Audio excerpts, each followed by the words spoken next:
Hey, what's up, everybody? What's going on? I hope you all are doing well. What's happening? Let me know if you guys can hear me okay. I am walking through a college campus. I'm actually at Butler University, and we're doing a college visit. And that's why, for those of you that come to our morning financial class, you'll know that I had to do this for family, right? Family's really important. But anyway, can you guys hear me? Let me know if you can hear me okay. Give me a quick yes in the chat to let me know I'm coming through all right. I'm kind of walking, so I don't know what the audio sounds like. And I wanted to talk about this Mike Tyson Jake Paul fight. Did anybody watch that?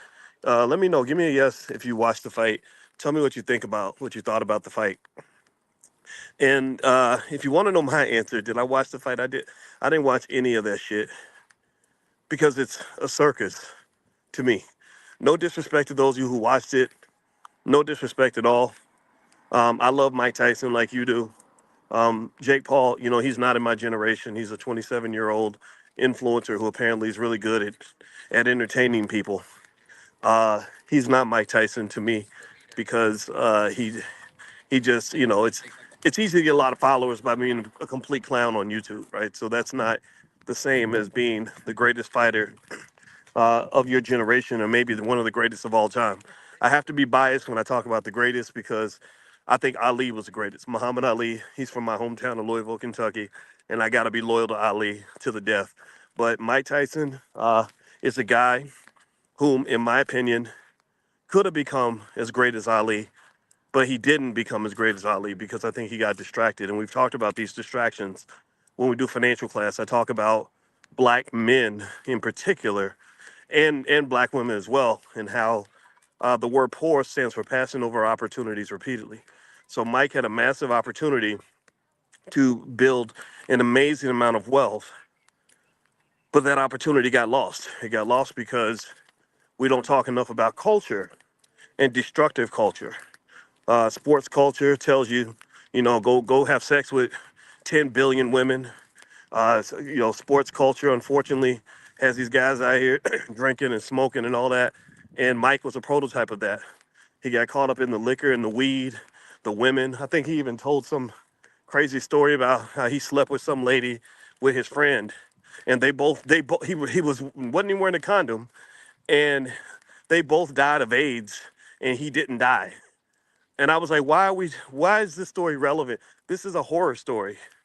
This is a horror story because I can tell you, I know a lot of athletes, I know a lot of entertainers, and unfortunately, somebody misled the black male to believe that the best way to live your life is in a complete tornado of self-destruction. Right when you're in the middle of an opportunity to transform the lives of millions of people and people that you love. But you get distracted, right? The sex and the women and the money and white people they get all up in your head, get you thinking that you ain't black no more. And next thing you know, you end up in jail or at the bottom of the pit. So anyway, with Mike, here's the thing with Mike Tyson. I have a tremendous amount of admiration for his comeback, right? I love the fact that he has reemerged over time as kind of like the way Snoop Dogg has. They both rebuilt. Well, Snoop Dogg didn't rebuild his brand. Snoop Dogg just maintained the brand. He transformed it. Ice Cube just transformed his brand, whereas Tyson rebuilt it, in my opinion. And it's wonderful to watch. I'm very happy for him. I don't know Tyson, but if he ever wanted to come in and talk on my podcast, he's one of those people I would invite just because I think his story is interesting and he seems to be a deep, reflective human being. So, complete respect to Tyson. But let me just tell you this: I did not like that fight. I hated that fight. I didn't watch it. All my friends tell me it was stupid, it was goofy. And I knew it was going to be goofy. I knew that nobody was really going to get punched. Because here's the deal, pay attention now. You shouldn't be getting hit in the head when you're damn near 60 years old. You're not supposed to get hit in the head at all, ever. Even when you're 20 years old, you're not supposed to get hit in the head like that. But at 58, that can kill you. That can cause seizures and aneurysms and dementia. Bro, what's going on right now? Why are we 58 years old still getting hit in the head? Now, here's the thing. I know he made money. I know it was a money grab. Maybe they made 20 million a piece. Maybe they made 40 million a piece. Maybe they made 100 million a piece. I have no idea how much money they made, and all power to them. It's fine. But here's the problem. Tyson's been had money. Tyson ran through $500 million. Do y'all know that? How many of y'all knew that? How many of y'all know? Pay attention. Listen now. This is me. I'm a frustrated black man. I'm younger than Mike, but I'm closer to his age. I've watched his career from the beginning. I remember when Tyson was an 18-year-old knocking people out in 25 seconds. I remember that like it was yesterday. I remember when a rapper made a song, or I think no, it was who was it? Will Smith made a song called "I Think I Can Beat Mike Tyson," and that was the day Buster Douglas came and he actually beat Mike Tyson. So I followed his career very closely. I did not think he should have went to prison. I didn't like that. I felt like there was some shenanigans going on in that court case. But I also remember the tragedy of it. I remember the sadness of it. I remember in real time being a 24-year-old who was sad and confused about why another man who was slightly older than me, maybe he was 27 at the time, 28, 29, was throwing his life away. I remember feeling that way. I remember thinking, man, this guy has it all. What is he thinking? What's going on? Now, clearly it's a mental health issue, right? Clearly, maybe some of those hits in the head can create behavior problems, right? That's a fact. We don't talk about that enough. Maybe he probably didn't get the guidance that he needed, the role models that he needed. Maybe Don King ripped him off. He probably did. Muhammad Ali warned him about that. But here's the deal. Mike Tyson made in his career before he was 30, before he was 30, this man made $400 million. That's about like making 800 million in today's dollars. So whatever amount of money Jake Paul has made, he's got nothing on what Tyson was doing at that time. So here's what I'm trying to get y'all to understand. Let me do some simple math for you so you'll understand why I'm furious and why I thought the fight was just absolute bullshit. Excuse my French. It was BS to me. Do y'all know this? That if Mike Tyson, let's say Mike Tyson had wasted 90% of his money, let's say that he blew through 90% of it on women and cocaine and vacations and new cars. Let's say that let's assume he threw away 90% of his money, but then he had one person in his corner. Let's say he had one little Boyce Watkins type person in his corner that said, "Hey man, look, let's take 10%. Let's just take 10% of your earnings and we're gonna put it over here and we're not gonna do nothing with that. We're not gonna put it in nobody's business. We're not gonna spend it on nothing. We're gonna just drop it into the S&P 500. That's all we're gonna do. We're gonna buy you some shares of Nike, get you some shares of Apple, get you some shares of Coca-Cola, get you some shares of Adidas, right? And we're just gonna have this money sitting here. And at that point, I do nothing, right? Nothing. Guess how much money Mike would have right now if he'd done that? If somebody had cared about him enough to force him to do that, he would have $818 million. Mike would be damn near a billionaire. Do y'all know that? Are y'all, I mean, does that affect, like, are y'all hearing what I'm saying? Are you hearing what I'm saying? This man would be a billionaire right now. So let me ask you this question. Give me a yes or no in the chat. If Mike Tyson was a billionaire, do you think that he would be out getting punched in the head at the age of 60? Damn near the age of 60. What do y'all think? If Mike had a bill over and really think about this, I'm using the bare minimum assumption. The range of income that he made was actually estimated between 423 million and 650 million. That doesn't include all the money he would have made over the next 30 years by being a boxing legend, right? And going around and putting himself on corporate boards and making public appearances and business partnerships and brand deals. This doesn't include the extra 2 or 3 billion he probably would have made between 1997 and 2024. I'm using the bare minimum numbers here. I'm just taking that little 10%. I'm assuming he only saved 10% of the money. So that means, think about this. This is really fascinating. This means he could have ran through all that money. He could have acted a fool. He could have bought every car. He could have bought lions and tigers and elephants and shit like he did. You know, Mike was Mike. He was out there and still been a billionaire. Now, do y'all understand? I hope that this helps explain why I wake up every day as an angry black man. Do y'all understand why I get up and I'm so mad? Because my PhD's in this stuff. So I see it. I'm like, the money. Sorry, I had to turn my phone off. Hold on. Hold on. Can y'all hear me? Let me know if y'all can hear me. Let me know if y'all can hear me now. I'm actually on my phone, in case you're wondering where I'm at. I'm actually at Butler University campus. And I'm glad the call came through because it kind of slowed me down a little bit. But yeah, if you save 20%, then that goes from 800 million to 1.6 billion. And that's literally for doing nothing. That's assuming like Mike could have made that amount of money by literally retiring at 27 years old and never ever fighting another match for the rest of his life, never making a single public appearance, never leveraging his brand, never taking a business meeting. He could have been a complete vegetable. He could literally be in a coma and made 1.6 billion. So why the hell are y'all up here cheering and talking about the reason he had to fight Jay Paul because he probably made 20 or 30 million? That man could be making $10 million a week just from interest alone. The word poor stands for passing over opportunities repeatedly. And when I look at Mike Tyson, I respect him so much. I do. And I don't want y'all to think I'm hating. I know people, see, black community, y'all think whenever somebody gives you constructive information, half y'all turn around and say, you just be hating. You just be hating. No, not the lack of desire to co-sign on ignorance, that ain't hating. That's called love. That's my dad was a soldier. My dad loved me by telling me he would come, he was honest. He would say, that's bullshit. What are you doing? That's stupid. You know, and I'd be like, you be hating, Dad. You be hating. But sometimes the people who love you the most are the ones who hate on the nonsense. The ones who ain't scared to talk about it. So right now, I'm about to be hater of the year. I hated that fight. I hated seeing a man that I admire so much get humiliated like that. I hate the idea that Jake Paul thinks that he's on the same level as a Mike Tyson.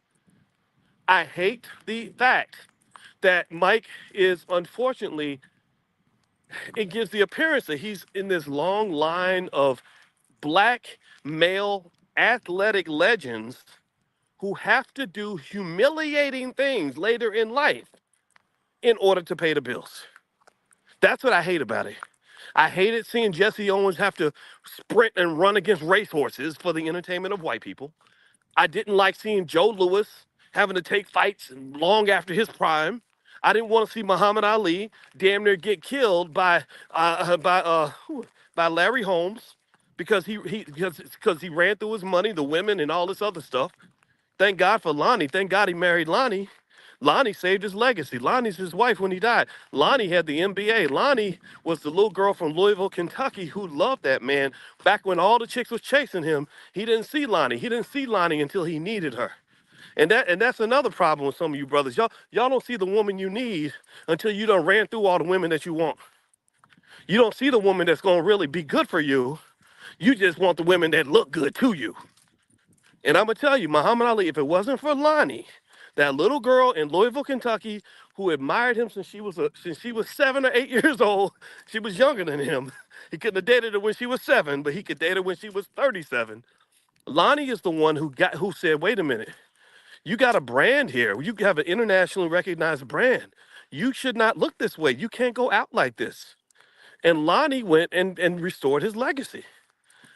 I don't like it. I didn't like the fight. Man, fuck your stupid fight. Excuse my French. I know I'm mad today. Forgive me for cussing. I'm sorry. I'm not trying to be ignorant right now. But that dumbass, I wasn't gonna pay a nickel to watch that shit. I wasn't even gonna turn on my Netflix. It was free for me. I could have just watched it on Netflix.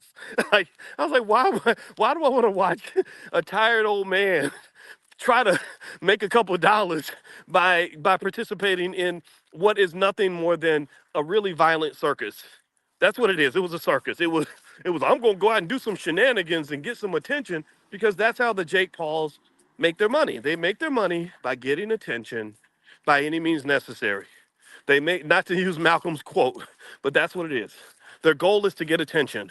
That's why you have so many of these influencers like the guy Kai Cenat. Kai Cenat is basically a modern day minstrel show. That's what he is. And as a result, he gets lots of attention, and that turns into money. And we think, oh, he's successful. What are you successful at? You sure as hell wasn't successful at keeping your dignity. You know, you're a grown man. Now think about this. I checked out Castanat's platform. It was interesting. He has grown black men having slumber parties. Grown men, like he'll get together with a lot of black male comedians, and they'll have slumber parties, and they'll play stupid pranks on each other. That's Do you understand how ridiculous that looks to everyone else? How that makes the black male look to the world? Black men over 30 years old should not be behaving like kids. You have to graduate. Castanat, I give him an excuse. He's 22. He doesn't know any better. But when you get over that certain age, it's like, come on, man. No wonder your women have a hard time respecting you. So at the end of the day, man, I didn't like it. I think Mike Tyson, again, I'm sitting there thinking, oh man, Mike's gonna see this video, he gonna want to run up and punch me. Well, you know what? It's okay. I'd be willing to take a punch from Tyson to make this point. I personally think that he is too great of a legend. He was too amazing. He was too extraordinary to even be in the ring with this mediocre joke of an influencer.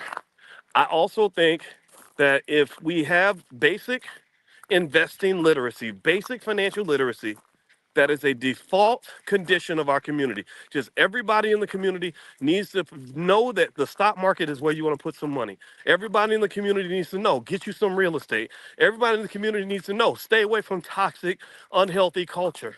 Everybody in the community should know, drugs will drain you financially, emotionally, and otherwise. Everybody in the community should know, mental health is critical. See, here's the thing about Tyson. And this is why this is what happens when you are black. When you talk about black males that get caught up in sports sometimes. Tyson showed clear signs of significant mental health problems when he was 16, 17 years old.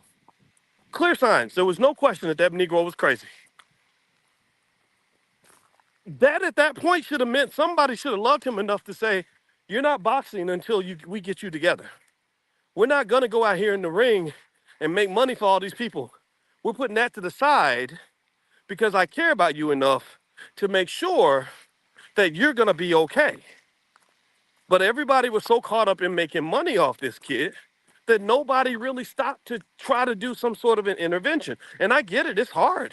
Once somebody becomes famous and starts making money, they tend to ignore the people that really want to help them.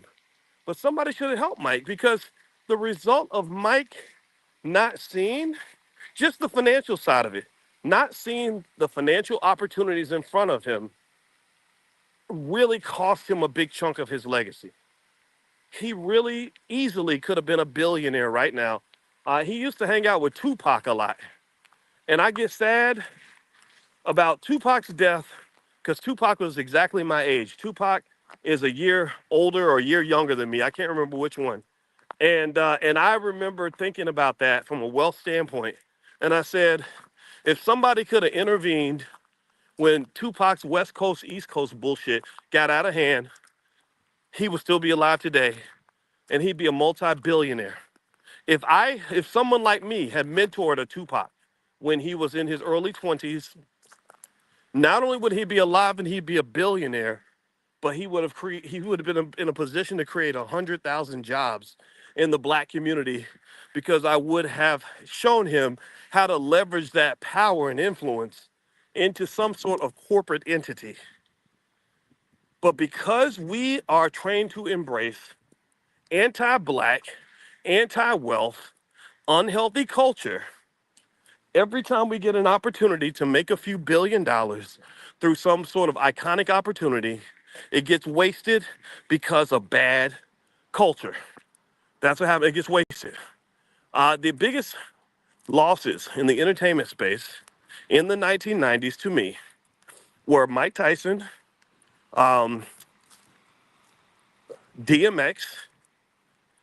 and you might say Lauryn Hill. I think those were three cases in which things could have been a lot. Actually, you know what? Let me take Lauryn Hill out of that. Even though Lauryn Hill is very powerful and really talented, let me replace Lauryn with Tupac. Mike Tyson, DMX, and Tupac are three black men whom, under the right guidance, with the right mentorship, would could be healthy and alive right now. Mike is alive, DMX and Tupac are not. They would all three be multi-billionaires, and all three of them would be in a position to have created 100,000 jobs. And the reason I say that is because when you got that type of brand power, you can use your leverage to go to major corporations and raise another $500 million for your new business venture. You can go to Silicon Valley and use your brand to create a black-owned technology firm that's going to lead the charge in AI. You can go out to banks and demand that banks pull together several $100 million to allow you to create black jobs. See, do you understand what I'm saying? Do you all get what I'm saying? And I want to say it in a way where it doesn't sound like I'm just trying to be into haterology. I'm not trying to hate on nobody, but I am here to just be honest. Do you understand how much waste occurs in our community? How much we throw away? You know, I mean, I remember seeing Mike and I was thinking, when we were in our 20s, my thoughts on Tyson were simple. It was like, that's an amazing dude. Wow. How does he do that? And then my thought was like, why does he do that? Like, why why does a man have to have sex with 1,000 different women, and why does a man have to go out and put himself into situations where he's going to get sued? Why does a man turn to drugs when we can see what drugs have done to the black community? Drugs have been the worst thing to ever happen to black people. What, and the only thing you could point to is culture. It's culture. If there had been a if Tyson had grown up in a culture that was very pro wealth, he would be very wealthy, much more wealthy than he is right now. If he'd grown up in a culture that was anti drug, he would have been messing with drugs. If he'd grown up in a culture that valued things like stability and family and leadership, he would have used all that masculinity, all that testosterone he has, and he would have used it for constructive purposes instead of destructive purposes. So I kind of feel like going back, just circling back, and I'm going to finish up on this point and then we'll be done. That fight was a waste of time. It was stupid. It was a circus. Netflix got paid. Jake got paid. And I'm sure they broke Mike off something too, as they should. But the truth is that if Mike had been advised properly and taught to think about the future back in the 1990s, he would not have taken that fight because he would have said, I gave up boxing a long time ago. I retired when I was 29, and now I make $100 million a month with all of my business ventures. And that's what you do when you're a grown man, when you have an opportunity as a young man. And this is really a message to any of y'all that got sons, little brothers, friends that are in their 20s and 30s. You have to graduate. You cannot let the world keep you as a little boy. You have to grow up. You have to understand when you get to your 30s, 40s, and 50s, you're preparing for the next stage. You can't boxing is a kid's game. That's something you do in your 20s and maybe your early 30s. It's not even healthy in your 20s because people have died in the boxing ring. But but when you're 58 years old, you ain't supposed to be getting popped in the head. That's not good. And to me, I think Mike did it because Mike needed the money. Because $20 million is a lot of money to him, and I get it. It's a lot of money for most of us. But if he had just invested a small amount of all that money he made in the 90s, $20 million wouldn't be nothing. Like, I'll give you an example. You couldn't get Michael Jordan to go and run up and down a basketball court for nothing right now. If you went to Michael Jordan and said, "Hey, Mike, we got a 27-year-old influencer. Tell me if you get what I'm saying. Let me know if you're following this. Hey, Mike, we got a 27-year-old influencer who's gonna pay you $40 million to go and and play a full basketball game and run up and down the court." Mike would laugh at you. Mike would say, "What are you talking about? I made $40 million on Tuesday." Mike has graduated. LeBron is going to graduate. LeBron James will not be out here trying to make 20 or 30 or 40 or 50 million dollars playing basketball when he's 58 years old. He's not, because LeBron is graduating. So this is what has to be the standard when it comes to our people. This is what being a man has to be in our community. This is what it has to mean to be black. Wealth is blackness. Power is blackness. Planning is blackness. Preparation is blackness. Intelligence is blackness. All this other stuff that they dropped on you, this ignorance, this chaos, this ridiculousness, this trauma, these behaviors that create trauma in the lives of people that you love, that don't even give your children somebody they can rely on, that make people sad for you because you've blown it all, or the kids got to visit daddy in prison and all that. That's all been imposed on you by your oppressor. All that is colonialist behavior. And what colonialism does is it puts a ceiling over the consciousness of black people. It keeps you from growing into and evolving into what you're supposed to be, and keeps you kind of on the ground floor of society. And so Mike, I don't consider Mike in that category per se. I know Mike has made a lot of adjustments. I think Mike has made a remarkable comeback in his career. I'm really happy for him and proud of him. And I also understand Mike had a lot of disadvantages growing up. There weren't a lot of people around him saying things like this to him. There weren't. But I think every black boy should have a Boyce Watkins in their ear. I really do. Maybe not me. Maybe it's got to come from somebody else. Because sometimes I deliver the message in a way that can turn people off and piss people off. And I get it. I get it from my dad. My dad just tells you like it is, and that's just how I am. But at the same time, that lack of guidance and lack of mentorship is really, really hurting the community in significant ways. We throw away billions and billions and billions of dollars every year because we won't confront the culture. Mike Tyson's youth was thrown away and wasted for the most part because of the culture. Even if you consider the fact that this poor guy had to go to prison right at the peak of his boxing career, that was partly the culture. Um, Mike Tyson came back, and if y'all remember, he came back, and we were all excited to see him fight Lennox Lewis. Lennox beat his ass. Evander Holyfield beat his ass. I mean, these guys, Mike was not who he used to be, and I don't think that would have happened 3, 4 years earlier. So anyway, I think, give me one second. I think is it time to go? Okay, I'll follow behind you. So we're doing a college campus tour, so that's what's going on. So anyway, I'm gonna wrap this up because and plus I don't want to I don't want to say too much and get Mike Tyson thinking that Boyce Watkins hates him. I don't hate him. I don't hate you, Mike, man. I love you. I root for you. I want to see you succeed. And I didn't like that. I did not enjoy it. There was nothing inside my body that made me say, oh yeah, let me turn on Netflix so I can watch a YouTube influencer fight a 58-year-old tired old man who used to be a legend, but it's 30 years later. I think that that's crazy. So here's my premise. Here's my simple premise for anybody that came in and thinks that I don't know that Mike got paid 20 or 40 million or whatever, or thinks that I'm hating on it. The simple premise is this. Go back to what I said in the beginning. If Mike Tyson had invested just 10% of his earnings. His earnings in his career ranged between, the estimates are 400 million to 650 million on the high end.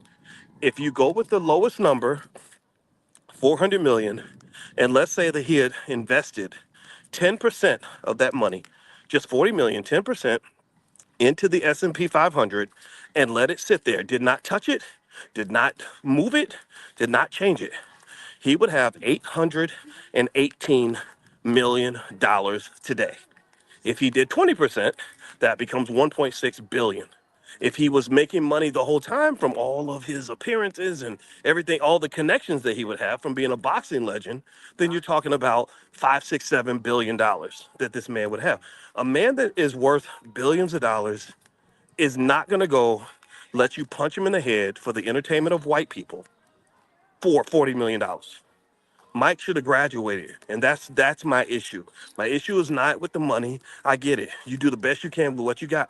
You're not, things didn't work out the first time, so you're taking the money that you can get. But you got to understand the history of this too. There is a history of black athletic legends in boxing, track and field, and everything else, who, because nobody taught them what to do with their money when they were young, they have to do really humiliating things to make money when they get old. Like Jesse Jackson, or Jesse, not just Jackson, Jesse Owens used to have to go race. I remember seeing him racing a horse or something like that, right? You had Joe Louis, who was taking all these boxing matches when he's in his 40s and 50s.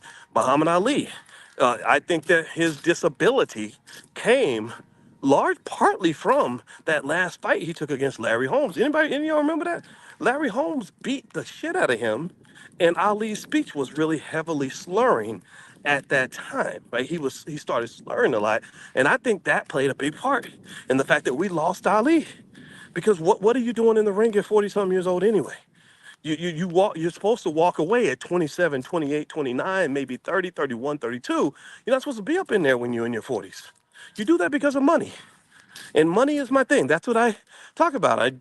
That's my doctorate, right? And I can tell you, money is powerful. And one of the challenges that we have is that we don't understand that there's a million ways to make money that don't involve you taking physical abuse or humiliating yourself. There's a lot of ways to make money through investing that don't involve all these shenanigans and all this stuff and all this selling out and coning and everything else. So with the Tyson fight, that's my thing. I feel like I lost my legend that day. I don't think that was a good look for him. From what I've heard about the fight, he didn't really. The old Mike Tyson was not in the building. That was, or better yet, the old Mike Tyson was not in the building, but the old Mike Tyson was in the building, if you know what I mean. The old Mike Tyson wasn't there, but the old Mike Tyson was there. And that's not the Tyson that I know, and that's not the Tyson that I'm interested in watching fight. So anyway, that's my 2 cents. I'm done. Thank you guys for listening. I appreciate it. What's up, Friedman family? I see you. I'm gonna get out of here. Holler at Mike, please. I do not know Mike, but maybe he knows me. And if Mike ever wanted to talk to me directly about this, I'd talk to him. Hopefully he wouldn't decide to punch me in the face and think that I'm a hater, because I'm not. I respect him. But then again, I would be willing to take a punch from Mike Tyson to make this point, because I ain't scared of nobody. So that's my 2 cents on that. Anyway, guys, I'm gonna get out of here. Have a good day. God bless you. And by the way, I have a new book called The 10 Commandments of Black Economic Power. You can get a copy at drboycebooks.com. And also, I don't just tell you guys to get financial literacy. I teach it every day for free. We have a class in the morning called Money in the Morning. It's the art of economic elevation. And we do this every single day, 7 days a week. It's 100% free to the community. There are thousands and thousands and thousands of you that are signed up. You can go just text the word morning to the number 87948. Text morning to 87948. I will send you an invitation to class tomorrow. And all these things I'm talking about, I can share them with you. I can share them with my family. And I've taught on many college campuses finance for many, many years. I've taught in China and Europe. And I can tell you that our community, if we learn all the different ways there are to make money, you won't see so many people doing desperate things for money. There are a million different ways to get rich. You don't have to sell your soul. You don't have to coon out. You don't have to let people humiliate you. And you don't have to take punches to the head at 58 years old. So anyway, guys, have a good day. God bless you. My kids have your book, Dr. Boyce. All right, great. Well, make sure that they read it. Make sure they learn those 10 Commandments. If they learn that, they will be wealthy one day. If they apply even half of it, I promise you. So anyway, have a good a good day, guys. God bless you. And my website's boycewatkins.com if you want more of this type of stuff. Because I'm a radical black man. I know this, but I ain't gonna change. So don't ask me to do that. All right, love you guys. Talk to you later. Have a good day. Peace.